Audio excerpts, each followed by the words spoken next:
Hello there and welcome to Black Jackal Gaming. We're going to take a look at Kayvaan Shrike today, and he's the Chapter Master of the Ravenguard. He's the only epic hero that you can get in the Space Marine Codex that comes with a jump pack, and he comes with some really good core keywords and abilities as well. He's got quite a good datasheet. His weapons have the precision keywords, so you can do a bit of character hunting later on in the game, and he's a strong choice to lead the jump pack units that you can take. And he's just really a solid option to take in your army.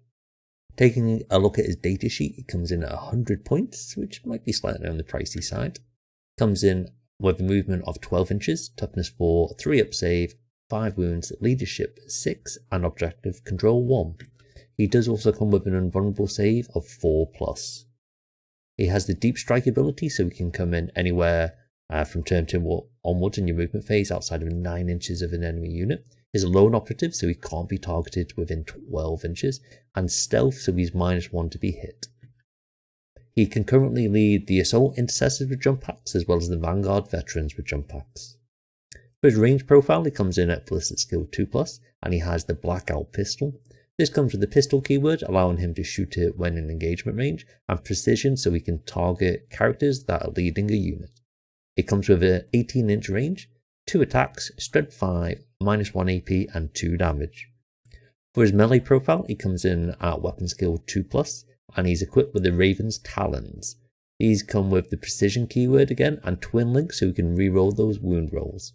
It comes with 7 attacks, strength 5, -2 AP, and 2 damage. So it's got quite a good weapon loadout there. Doesn't do a lot of damage, but it does come with the precision keywords, and those rerollable wounds with those 7 attacks with weapon skill 2 is quite nice on the Raven's Talons. Looking at his abilities, he comes with 2. The first being Shadow Master, so when he's leading a unit, they can't be targeted by range attacks, while the attack model is within 12 inches, so essentially the unit gets a lone operative, which is really nice. It's a strong ability to give a unit. Secondly, he has Echo of the Raven Spire. So at the end of the opponent's turn, if this unit is not within engagement range, you can remove it from the battlefield and place it into strategic reserve, so you can bring it back in the next battle round. It's important to note with the Echo of the Raven Spire that you can use this when not leading a unit as well. So what buffs and combos can you give to Kayvaan Shrike? Well, I think one of the really good ones you can pair him up with is the Vanguard Veterans, as he'll gain lethal hits when charging into combat on his talons. So not only is he weapon skill 2, he's then critical lethal hits on a 6, and then he's rerolling wounds as well, which is really nice. They're equipped with the Vanguard Veteran weapons, which comes in with 4 attacks, weapon skill 3, strength 5, -1 AP, and 1 damage. So not quite the mastercrafted power weapons that you'd hope they'd be at the very least. It'd be nice if they had additional options where they could take a heavier hitting weapon as well. But for the moment, that's what we're stuck with Vanguard Veterans. You can give them either a combat shield, which increases the durability by giving them a 4-up invulnerable save, or you can opt to have a pistol, so they've got a little bit more damage when they're coming in, especially if they don't have the advance and charge, so they'll be able to use the pistols. So you can give them a plasma pistol or infernal pistol, which is really good at short range. You can have a lot of relatively high strength, decent AP, and high damage from your pistols. So when you combine this with Shrike's Shadow Master ability, it minimizes the impact for Overwatch onto the unit, because you can Overwatch from 24 inches, but because they can't be targeted when outside of 12 inches, it makes it very hard to actually target the unit, especially if you're out of line of sight to a lot of the units you're going to be moving into range with. So it really does limit the Overwatch to the unit that you are actually charging, as long as they can see you when you charge. So it's quite a nice option to have on a melee unit where you're going to try and drive hard into the heart of the enemy and take minimal damage on the way in. When you pair this with a lieutenant with a combi weapon, they get the option of choosing an objective at the start of the game, and this counts as a priority objective. So anytime an enemy unit is within range of this objective, you get to reroll wound rolls of 1. Whilst this isn't great for Shrike, what it does do is allow those Vanguard Veterans to have a reroll built in to their wounds when they're charging into something on the objective that you want to take. So they're probably best used in the Gladius task force, because it's quite an all-round task force and you can get the most out of it with them.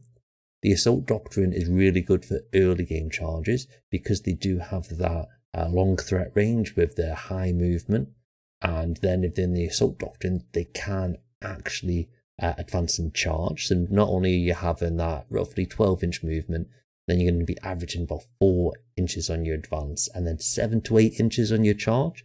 That's going to be putting you roughly 23-24 inch threat range from turn 1 for your melee attacks, getting off those lethal hits early on. Or you can leave this later on for a bit of counter punching as well. So there's a nice strategy called the adaptive strategy. This allows you to choose a specific doctrine for a unit, and this allows you to utilize Assault Doctrine for as long as you need to in the game. There's another stratagem that's quite good called Honor the Chapter. This gives you +1 to wound for your melee attacks and also gives you an additional AP when you're in the Assault Doctrine. So when you combine this with lethal hits from the Vanguard Veterans and you're potentially going into your Oaths of Moment target, which gives you the reroll to hits, you've got a great chance of getting lethal hits off for the unit. Don't forget that these lethal hits always count towards Shrikes as well because it's an ability for the unit.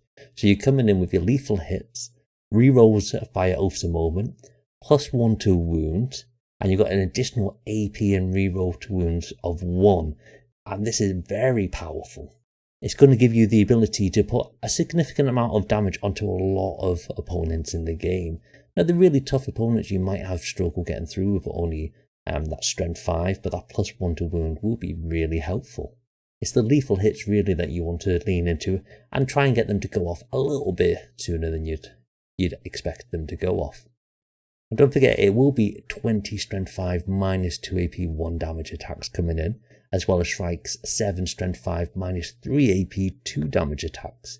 You've also got precision and twin linked on his attacks, which is very nice. You've got a substantial amount of attacks coming in here with rerolls to hit, minimum of reroll of 1s to wound, as well as that +1 to wound. It's quite a lot of damage you've got coming in. So there you have it. That's probably the best combination. You could pair them with the Assault Jump Intercessors, but they go much better with the Chaplain with the Jump Pack, so you can really get off those multiple layers of the Mortal Wound abilities and the Grenade Strat to go along with it.